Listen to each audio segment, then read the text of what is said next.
6:39? Bill, let him do the countdown. Okay, we're in now?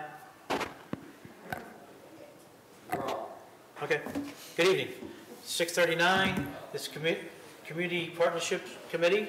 To my left is John Schweizer, and myself is William Roselle, Chairman. We are here to discuss two things. The first one deals with an agreement notwithstanding with legislation for Troy Strawberry Jam. Mr. Titterington. If you could open up the door, please. Yeah, it's an open meeting. Public meeting. Thank you, Mr. Chair. You have a recommendation memo in front of you. Normally, under normal years, June 4th and 5th would have been the Troy Strawberry Festival. However, due to circumstances that we all know far too well, regrettably, that was not able to happen this year. However, they did, the Strawberry Festival Board and the city have met several times to discuss an alternate event for that weekend to be called the Troy Strawberry Jam. That event would take place starting at 5 o'clock on Friday the 4th from 5 until 10 p.m., Saturday from 10 a.m. to 10 p.m. The footprint would be a smaller footprint rather than the Strawberry Festival being in two venues, the Levee and the downtown. This would be just in the downtown. The downtown footprint would remain as it normally is, probably with less booths.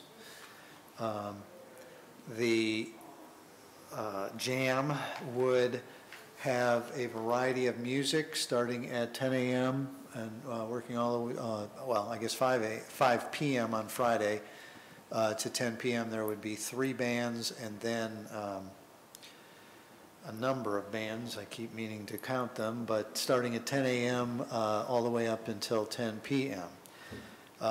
You have the notwithstanding, which is very similar to what you've seen in the past. The one item that the jam would like to do that is not usual, well, it's never been done with the Strawberry Festival, given that this is a smaller event and we'll have a smaller number of booths.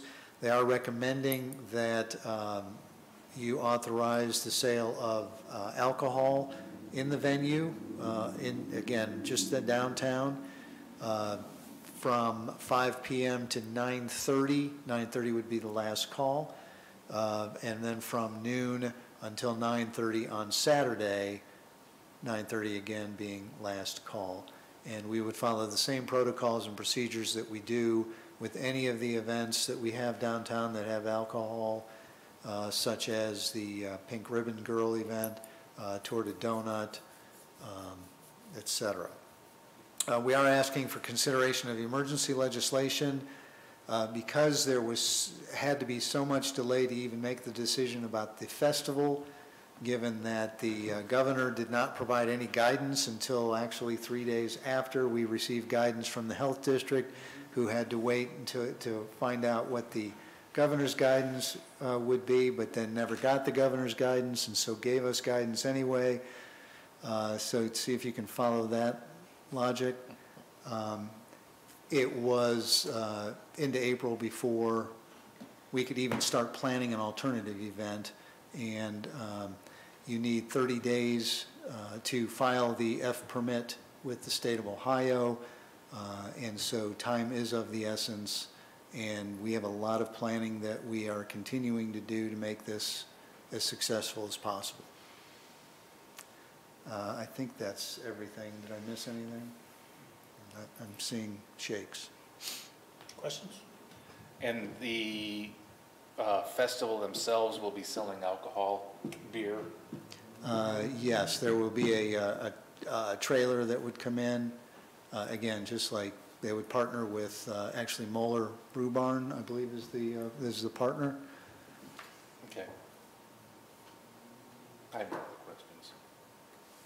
It's good to see things open up a little bit and starting to see the festivals coming back. Even if it's in small steps, it's good to see it coming back. Excuse me. I'm good. Any other members have questions? Any audience members? I'm good moving forward with Unanimous emergency recommendation to move legislation. forward. As Next. emergency. As emergency. All right, thank you. Our next item, we have amending and reinstate lease between the city and the CIC related to the Marina Building. The Marina Building and the Smith's Boathouse Restaurant. So we have, or I guess are about to, see the first 5 years of that lease expire. The CIC unanimously recommended and approved on their end the extension of that lease for another 5 years. The rental income, the rental terms would go from a straight 3.25% of gross sales every month for the previous month and increase to 3.5%. That is a requirement for the extension of either 5-year, and when I say either, there are 2 5-year extensions built into this contract, so that could be a maximum of 15 years total. This is the first extension. Again, the CIC is approved it on their end, subject to the council approving the amendment to the council's agreement with the CIC. And because the lease is expiring, we are recommending emergency legislation, although I don't see it on here. Is it on here? All right, it is on here. It is. It's buried. Last sentence. I thought we did that. We really need to. Just one. There's the opportunity for Smith's Boathouse to renew every 5 years for the next 15 years. Is there a step increase in the percent of gross sales? In other words, we're going from 3.25% to 3.5%. In 5 years, would it go to, say, 3.75, and then in 15 go on up? We're required to negotiate that. The limit is we cannot expect an increase of more than a 25% or 20% increase over the current terms. Is that a worse Going from 3.25 to 3.5 is only about an 8% increase, so it's well under the 20%. Is that ORC or? No, that's just what's built into the terms of the lease. Okay. Now, normally, this would have taken place 60 or 90 days prior to now. There was some confusion on the part of the tenant. They're also looking at doing some improvements there, so I think there were a number of things going on, and of course, trying to get back up and running as full capacity as possible was obviously occupying time as well. Okay. I have nothing else. Anybody else? Any audience members? I'm Move good with forward it. unanimously with emergency? Yes. Anything else for community partnerships? No, sir. No, sir.